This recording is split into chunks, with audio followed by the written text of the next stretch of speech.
And CJ, welcome to the show. Thanks, man. I appreciate you having me on. I know you had me on your podcast a while ago, which I'll put a link in the show notes there, and we'll talk more about that. So I thought returning the favor only seemed fair. Well, I appreciate that. Yeah, I need to have you on again. We're kind of coming back through several hosts, and I'll send you a list of topics. But yeah, it's nextgennerd.com. It's easy to find, and we have a good time talking about nerdy stuff and ministry. So I appreciate you having me on. Absolutely, sir. And so why don't you give our audience a little, since we were just talking about Spider-Man. Yes. And all the joys of Spider-Man, talking about every superhero has origin stories. And so youth pastors who are kind of like superheroes have origin stories. Like, Spider-Man was bitten by a spider. So the question is, were you bitten by a teenager, which then eventually made you become a youth pastor? So I'm going to do the standard. We'll show you where I'm at now and then do the flashback. So I serve in Central Florida, North Central Florida. The church I'm at, I've been there for 15 years. Been doing youth ministry for close to 20. And basically since I got out of high school, is really kind of when I started. So, and I serve as the next gen pastor at First Baptist Alachua. So that's everything babies through college. And it is quite the, I didn't grow up going to church. My parents aren't Christians, and I went with my grandparents' son, but it was an older church. It wasn't until I was in high school that I met a youth pastor at a church right in front of our school, and started connecting with him and started digging into God's word, and the Lord was changing my heart. And I remember when I was a senior in high school, I had this friend who was kind of doing everything that I had done like 2 years previous. So he was 2 years younger than me, and I remember thinking like, Lord, I need to change the trajectory I'm on, even if it's just to help this guy out. And the Lord gave me this vision that night. This kid that was in my high school senior class who'd been confined to a wheelchair from birth. And in that dream, I had to get up and touch his shoulder, and he would stand up and walk. Wow. And as a Southern Baptist kid, that freaked me out. Yeah.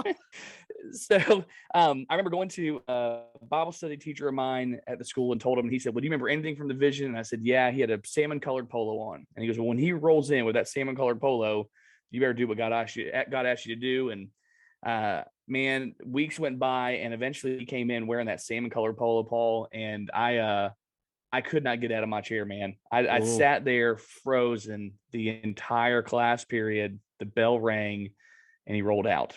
And I mean, I didn't have to get up and, put my hand on his shoulder and shout, in the name of Jesus, stand. Like I could have, right. All I had to do was touch his shoulder, and I couldn't do it. And I hated myself for that. And I remember leaving school. And like I said, my church was right in front of the school. And I walked to my youth pastor's office and was just broken.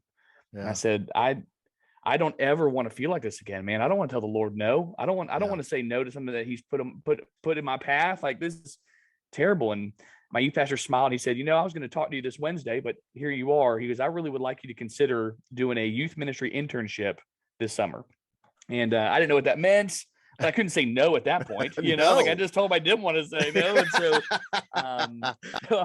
I was trapped, and I think he knew that. And that was a setup. So it really was. It really was. And so I said, yeah. And I didn't know what that meant. I didn't know what that looked like. But I remember the first time he would give us opportunities to teach. And I remember the first time that I got up to speak, and I was a shy kid in high school, and even taking public speaking classes in college, I had a difficult time with. But when I was speaking about Jesus, there was this natural fluidity with it, that the Lord anointed that and blessed that.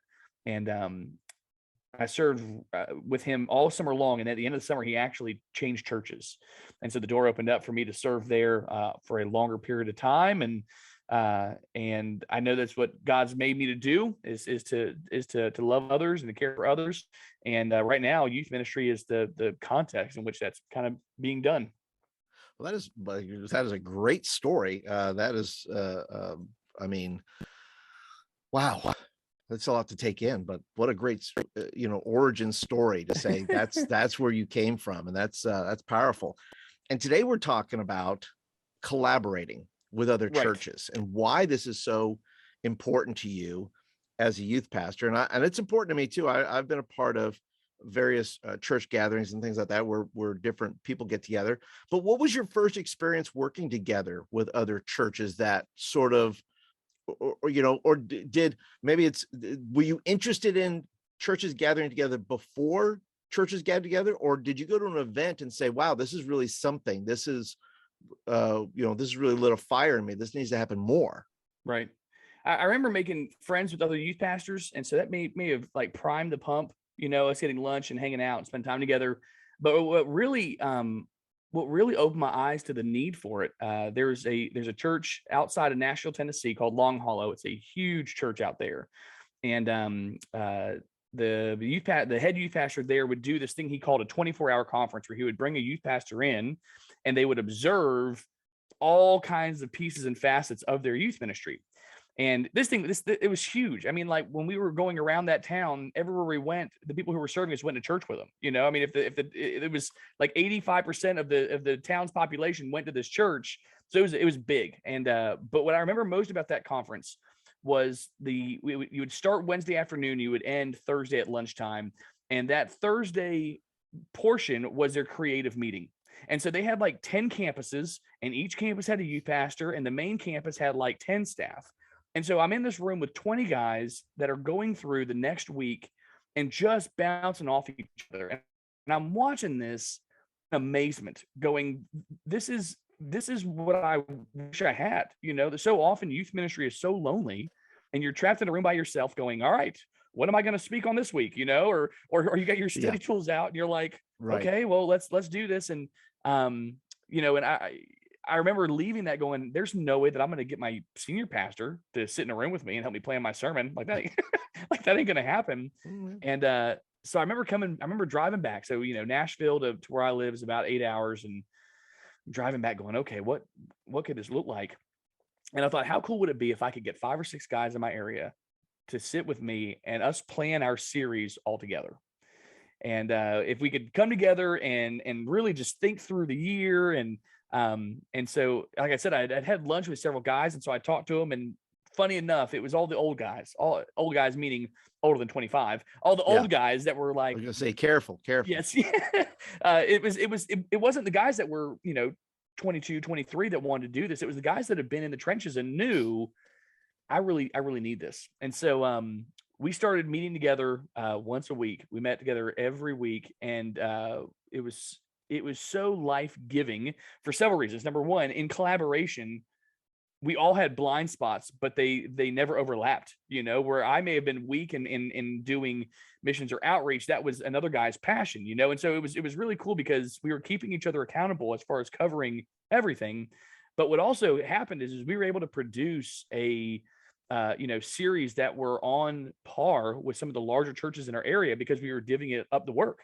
We had a guy who did all our bumper videos, and there was a guy who did all our social media stuff, and there was a girl who did all our parent connection things. And so we would come to this table bringing a little piece, but it turned into these great series. And I remember the friendships that we made there were fantastic. The really cool thing was that we were all at different churches, but these kids would come together at their school, and we were all doing the same thing. And these kids knew that all these churches were studying the same thing, we're learning about the same thing. And so there was this collaboration, there was this connection even with the students at their schools. And we would try to do things to like identify each other, like we do bracelets for this series. So all these kids that had bracelets on knew like they know what we talked about last week or last night because they were there. So it was a really great experience and really an experiment in youth ministry that I really appreciated. Man, that is tremendous. I think that is so cool. And churches could do that. I mean, for a month, they wouldn't have to do, 6 weeks or 10 or a whole year or something like that. I mean, look, that's a great 1 month type of a journey you could take just to collectively, where kids can't get away from it. It's like, well, I don't like that topic, I'm going to go to another church tonight or whatever. Oh my gosh, they're doing the same thing because it's so important. And two, one of the fears in youth ministry is if we do something all together and we meet at this one church, what happens if our kids like that church more and we lose them? But doing it this way, you were doing it at your church, but you were still all doing it together. You were impacting your kids, but you were still doing it all together. And you still had all the cool things, whatever format that took. You still had the bumpers or videos or, whatever you had. You guys worked on it collectively. Yeah. And I imagine all your churches were different sizes. Your youth Mhm. groups were different, very different from that. So, I think that's so cool. I think what it does is it equals the playing field Right. for a lot of churches, especially smaller churches, which I think, and I've said this in another episode, where I think that larger churches have responsibilities, I think, to smaller churches, Mhm. smaller communities. And, you have, churches like Greg Crochet's church who, offers free resources and Right. all that stuff. So I think that's always a way for churches to be able to do that, large and small, to work together to be able to share those types of resources. But youth pastors, the past youth pastor at a large church may not be very good at video, or may not have access to, or may not have Right. anybody in their church that does it. But the small youth pastor, small church youth pastor, maybe they know it. And I think now, especially, many years later, I think that is, defining.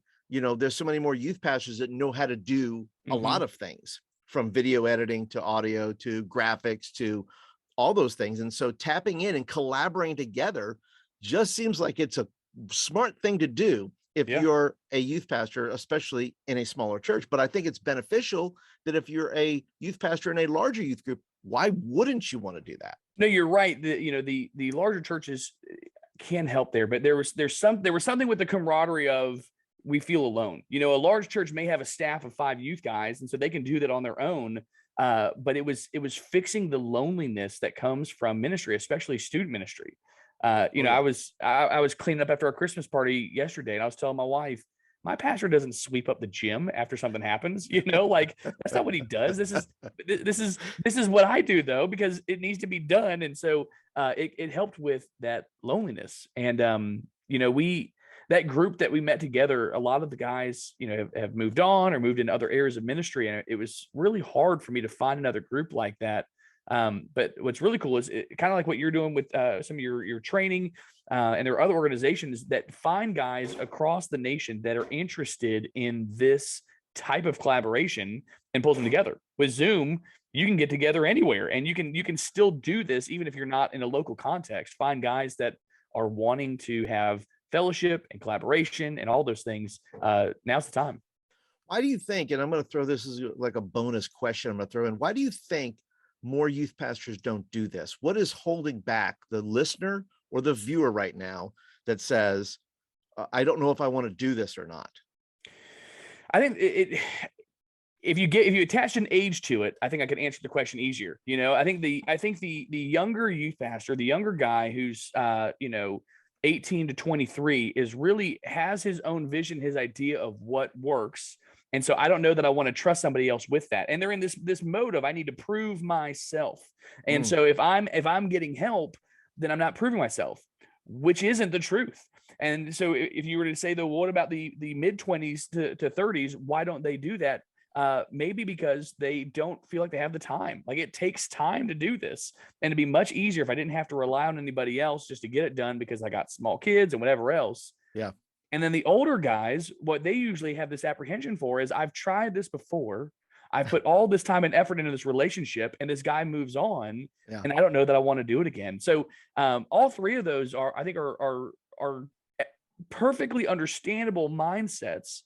Sure. Um, and ones that I've had every step of the way. I've had those mindsets, and yet that's not the truth. I think that's Satan trying to isolate us. I think that's Satan trying to keep us apart from each other. I think those are big reasons. I think those are big reasons why people do. But the truth is even if you're trying to prove yourself, having guys alongside you to make your product better, it helps you to prove yourself better.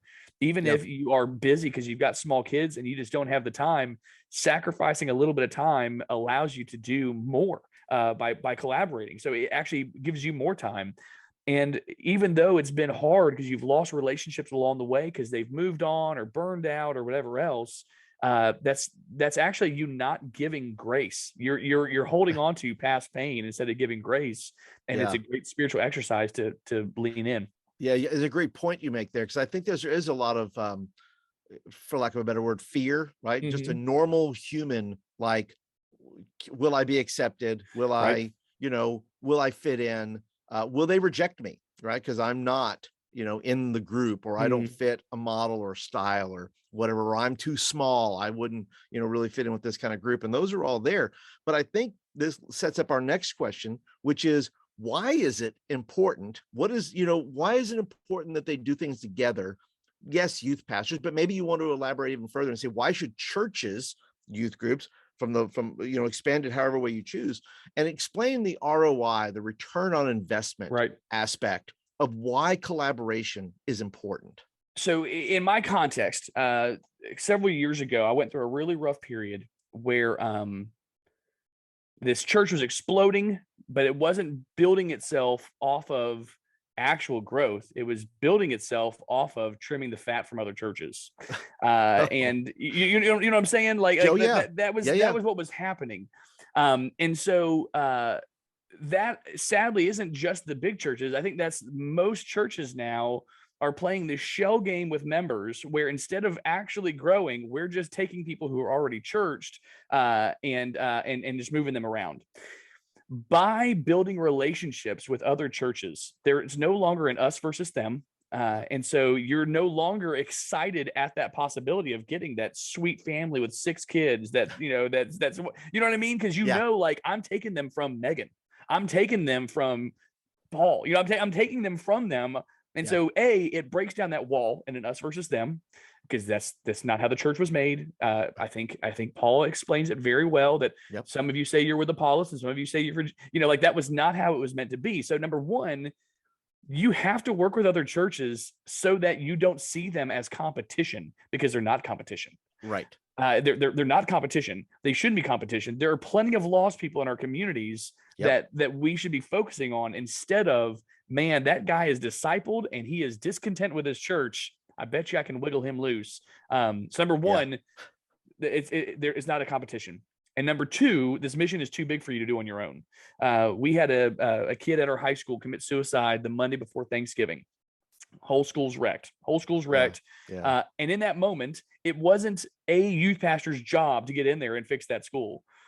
All of the youth pastors in the area came to this school to love on this school, because this is a huge task and we can't do it alone.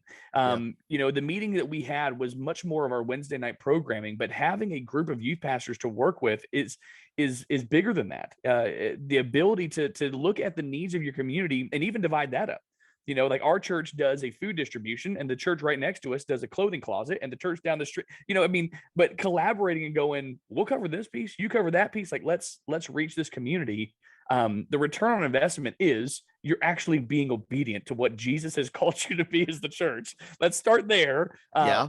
But Start with obedience. Yeah. also, it's some of my best friends over the last 20 years have been other youth pastors, because no one gets what we do like they do.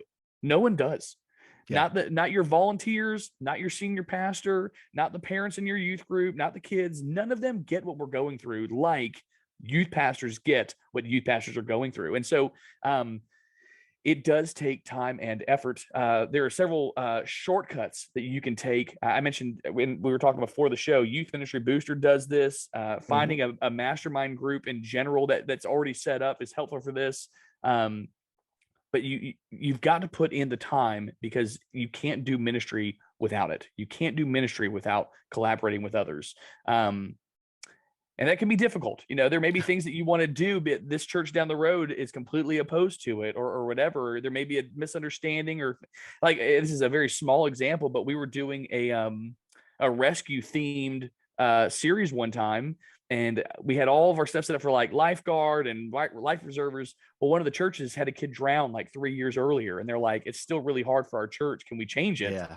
And we had to change everything. But like, that's kind of what you got to do sometimes. You've got to Yeah. make some concessions, or go, well, we just won't cover that. Like, I understand, like, if you work in Portland, some churches are, pro marijuana legalization and some aren't. And so Yeah. if I'm going to work together, we definitely disagree on that issue. So maybe we don't need to cover that. Let's focus on the important things. But collaboration is not an option. How you do it, there's some options there, but it's not an option.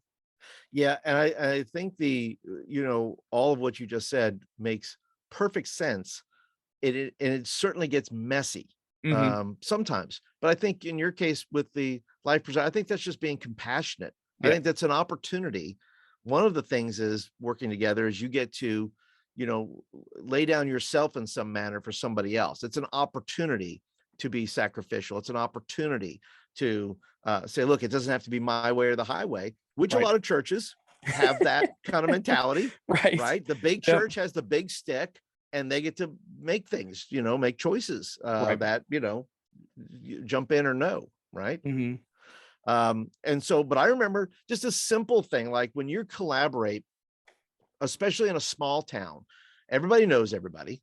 At least in my case, when you know when I would get together, and by the way, First Priority is another great opportunity. If you're not familiar with First Priority, I'll put a link down below. They gather youth pastors together. They have luncheons. They have all those things where you can kind of get together and know people. But through that, you know, when you get to know a youth pastor and you get to know their group and where, you know, a kid comes to your group and says, you know, and on my cards would say, hey, where do you normally go to church? And they would put down my friend's church. So I would call that youth pastor the next day and say, hey, just want to let you know, you had a straggler. I don't know if I don't know whether they're locked into your group or not. I don't know whether they're a regular or not, but I just want to let you know that he had mentioned that. And so anyways, you can follow up and do whatever. But anyway, they're a good kid, or maybe they responded to the altar or the message or whatever it may be. But, you know, that type of relationship, even in that way of collaboration is simply saying, hey, look, I'm not, I don't want your kid to come to my youth group. I want you to be aware that there's kids on a journey and he's over here at the moment, but that doesn't mean he's not going to come back to you eventually. Right.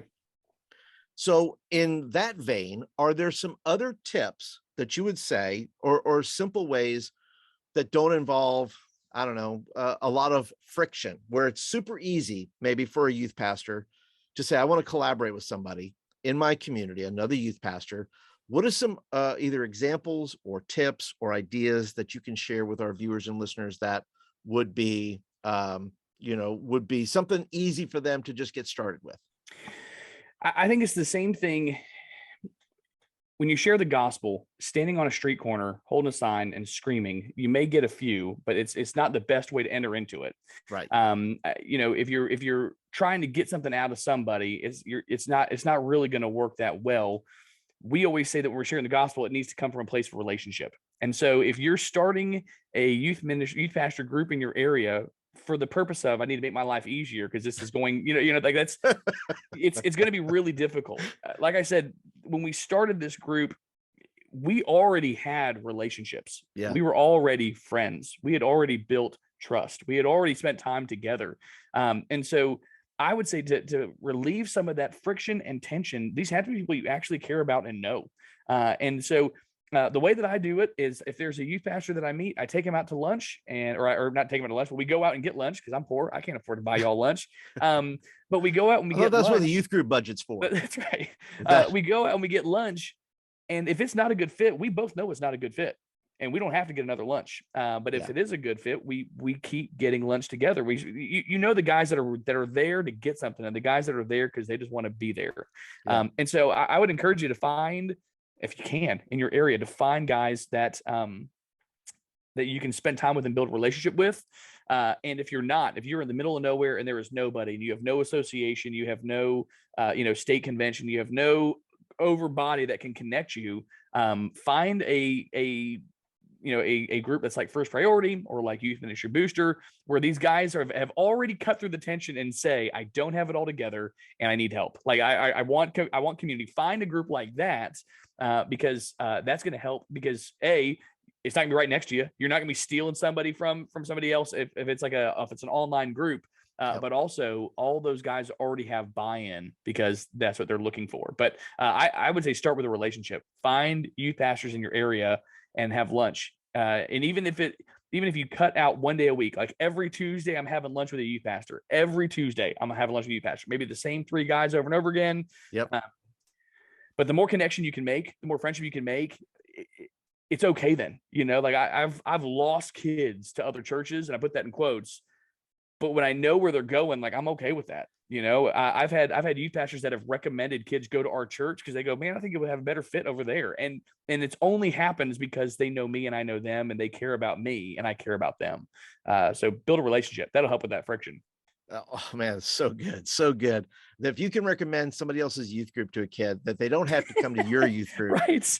that is Right. just tremendous. And say, look, I just think you. I mean, look, I know you're struggling here. Maybe you're not making friends, or maybe the most of your friends go to another church. And listen, that's all good. And if you can Right. recommend that, I think that's truly body life in action, where the Mhm. church is really being the church there. Well, buddy, I appreciate all your time today. You Yeah. shared some tremendous thoughts. What tell us a little bit more about where people can reach you, and Okay. also just quick about your podcast again, because I want to talk about that. Yeah. So nextgennerd.com is my podcast. It's on all the platforms. Like it's on there, but the easiest way to find it is to go to nextgennerd.com. And really it's a fan podcast where we take some topic. The most recent episode we have up right now is on I Am Legend. And so I talk with friends of mine or family or whoever else. And a lot of times we usually take the topic and we have a ministerial spin on it.